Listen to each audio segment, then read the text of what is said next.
Welcome to my channel dreams comes true. और आज का हमारा न्यू टॉपिक है antiemetics in pharmacology. So बिना टाइम वेस्ट करें हम अपना आज का टॉपिक स्टार्ट करते हैं। So what do you mean by anti emetics? Anti means against, किसी भी चीज़ के अगेंस्ट होना, और इमेटिक्स मतलब इमेसिस वॉमिटिंग। तो एंटी इमेटिक्स मतलब वो ड्रग जो वॉमिटिंग इंड्यूस रिसेप्टर के अगेंस्ट में वर्क करती हैं, जो वॉमिटिंग को इनिबिट, प्रिवेंट या सप्रेस करती हैं, वो कौन सी ड्रग होती है? Anti emetic drug. So drug that suppress और prevent vomiting known as anti emetic drug. वो ड्रग जो सप्रेस करती है और प्रिवेंट करती है वॉमिटिंग को, उसे एंटी इमेटिक ड्रग्स कहते हैं। वॉमिटिंग, जिसे हम इमेसिस भी कहते हैं, vomiting emesis occurs due to stimulation of vomiting center. Vomiting centre is present in medulla oblongata in brain. तो वॉमिटिंग कैसे होती है? जब ब्रेन में जो वॉमिटिंग सेंटर है वो स्टिमुलेट हो जाता है। वॉमिटिंग सेंटर कौन सा होता है? मेडुला ऑब्लोगेटा। जब ब्रेन में मेडुला ऑब्लोगेटा वॉमिटिंग सेंटर स्टिमुलेट हो जाता है तो वो क्या करता है? वॉमिटिंग को इंड्यूस करता है। अब वो कैसे स्टिमुलेट होता है? Vomiting centre receive stimulation from peripherally और सेंट्रली।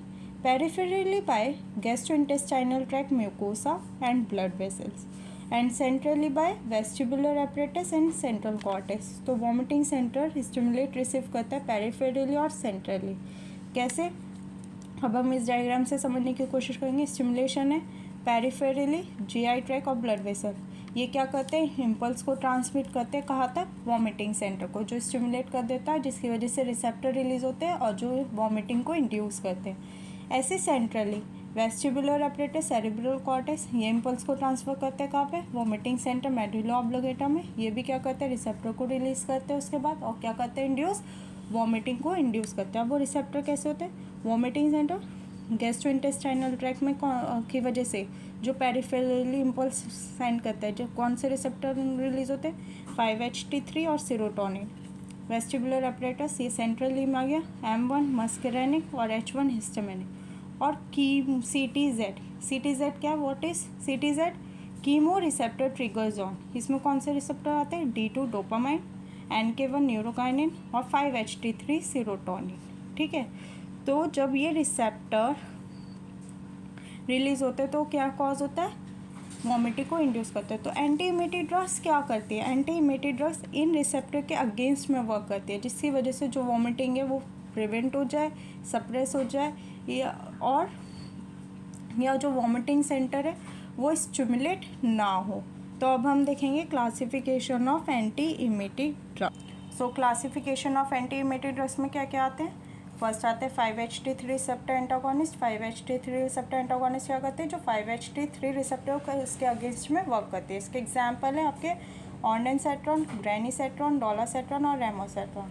फिर सेकेंड आता है आपका प्रोकाइनेटिक एजेंट। प्रोकाइनेटिक एजेंट के एग्जाम्पल है डोमिपेरिडोन और मेटोक्लोप्रामाइड। थर्ड आता है आपका एंटीकोलिनर्जिक ड्रग। एंटीकोलिनर्जिक ड्रग किसके अगेंस्ट फॉर्म करते हैं? जो M1 रिसेप्टर होते हैं, मस्करेनिक। इसके एग्जाम्पल है स्कोपोलामाइन और डाइसाइक्लोमाइन। फोर्थ आता है आपका न्यूरोलेप्टिक्स। न्यूरोलेप्टिक्स के एग्जाम्पल है क्लोप्रोमाजिन, हेलोपेरिडोल। फिर है आपका H1 ब्लॉकर। H1 ब्लॉकर किसके? हिस्टामिनिक रिसेप्टर के अगेंस्ट में वर्क करता है। इसके एग्जाम्पल है प्रोमिथाजिन, सिनार्जिन, डाइफेनिड्रामाइन, साइक्लेजिन। फिर आपका एडजुवेंट एंटी इमेटिक्स, जिसमें आता है डेक्सामेथासोन, बेंजोडाइजेपिन और कैनाबिनॉइड्स। अगर गाइस आप इतने सारे नेम देखकर टेंशन में हो रहे हो, वरीड हो रहे हो कि आपको कैसे याद होंगे, तो आप कोई भी 5 ड्रग के नाम इनमें से याद कर लो, और वो भी अगर आप एग्ज़ाम में लिख कर आओगे तो भी आपको अच्छे मार्क्स मिलेंगे, लेकिन बस वो सही होने चाहिए। ठीक है, अब हम देखेंगे इनका मैकेनिज्म ऑफ एक्शन क्या होता है, कैसे वर्क करते हैं। फर्स्ट है 5-HT3 receptor antagonist. 5-HT3 receptor antagonist क्या करते हैं? ये ब्लॉक कर देते हैं सीरोटोनिन रिसेप्टर को। कहाँ पे ब्लॉक कर देते हैं? जो हमारे सेंट्रल नर्वस सिस्टम या जीआई ट्रैक, मतलब सेंट्रली और पेरिफेरल एरिया में जो भी सीरोटोनिन रिसेप्टर होते हैं वहाँ पे उन्हें ब्लॉक कर देते हैं, जिसकी वजह से जो वॉमिटिंग सेंटर वो स्टिमुलेट नहीं हो पाता। सेकेंड है आपका प्रोकाइनेटिक्स, डोपामाइन एंटागोनिस्ट। ये कैसे करता है? They block the dopamine neurotransmitter, also they promote GI motility and quick in gastric emptying.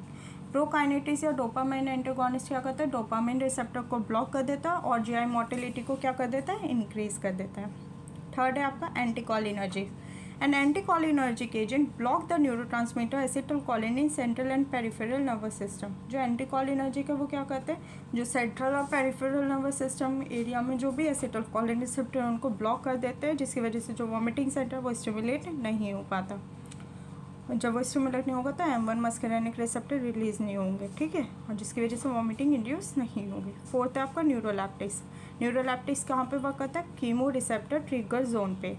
Act on chemo receptor trigger zone area to inhibit nausea and vomiting. Fifth है आपका antihistamine. Antihistamine क्या करता है, they block the histamine neurotransmitter and they act by an effect on vomiting centre and producing sedation.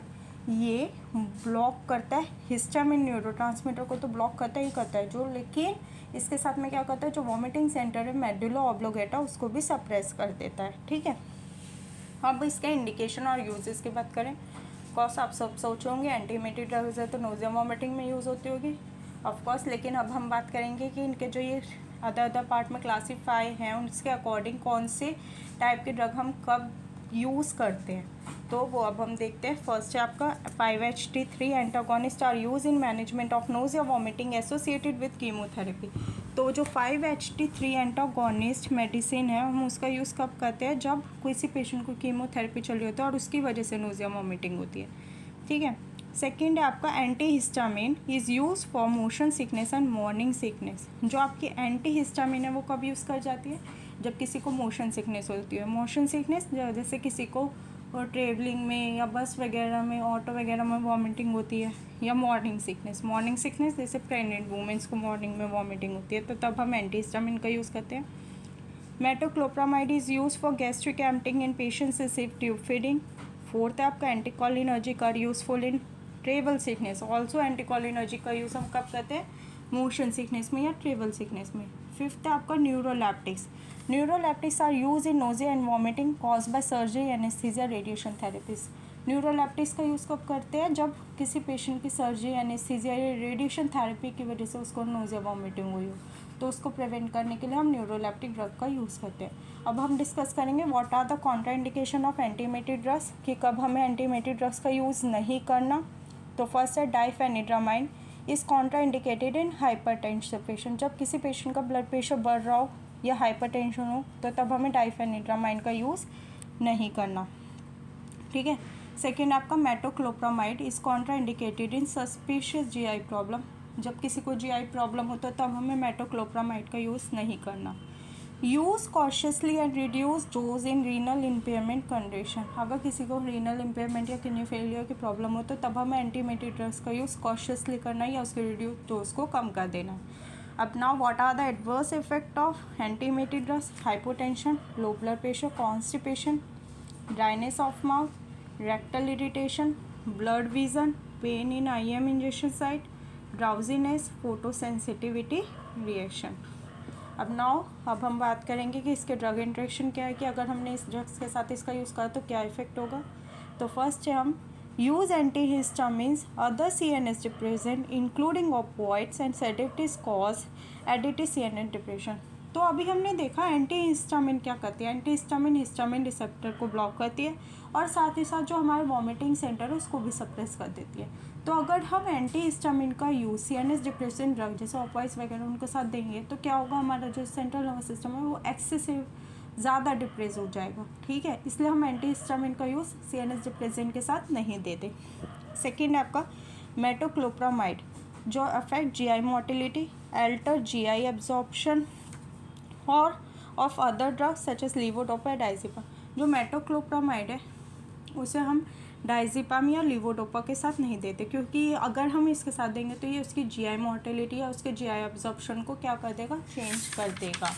अब हम बात करेंगे कि एंटीमेटिक ड्रग्स जब हम देंगे तो what are the nursing responsibility, क्या क्या होनी चाहिए, पेशेंट के कंडीशन को असेस करना चाहिए, नोजिया वॉमिटिंग को असेस करना चाहिए, ठीक है, उसके फ्लूइड इलेक्ट्रोलाइट इम्बैलेंस असेस करना चाहिए, पेशेंट को इंस्ट्रक्ट करना है कि कंज्यूम ना करे अल्कोहल वगैरह को, ठीक है, पेशेंट को एडवाइस करना है कि फ्रिक्वेंट स्मॉल मील डाइट ले, ठीक। प्रेगनेंसी में क्या करना है, प्रेग्नेंट वूमेन को बोलना है कि ड्राई बिस्किट ले इन द मॉर्निंग ताकि उसकी वॉमिटिंग प्रिवेंट हो। एंड फिफ्थ है कि पेशेंट को एडवाइस करना है कि जैसे उसे मोशन सिकनेस की प्रॉब्लम हो तो जब भी वो ट्रेवलिंग पे जाए, है ना, जैसे कि जिस बस से उसे वॉमिटिंग आती है और उसे बस में ट्रेवलिंग करना है तो उससे 1 घंटा पहले ओरल एंटी इमेटिव ड्रग्स का यूज़ कर ले। सो ये था हमारा आज का topic, anti emetic drugs. I hope you guys आपको ये टॉपिक पसंद आया होगा, समझ में आया होगा। तो अगर आपको ये वीडियो अच्छी लगी हो तो please like, share and subscribe करिए मेरे चैनल को। और अगर कुछ भी और चेंजेस करें तो कमेंट सेक्शन में जाकर आप कमेंट भी कर सकते हैं। Thank you to watching this.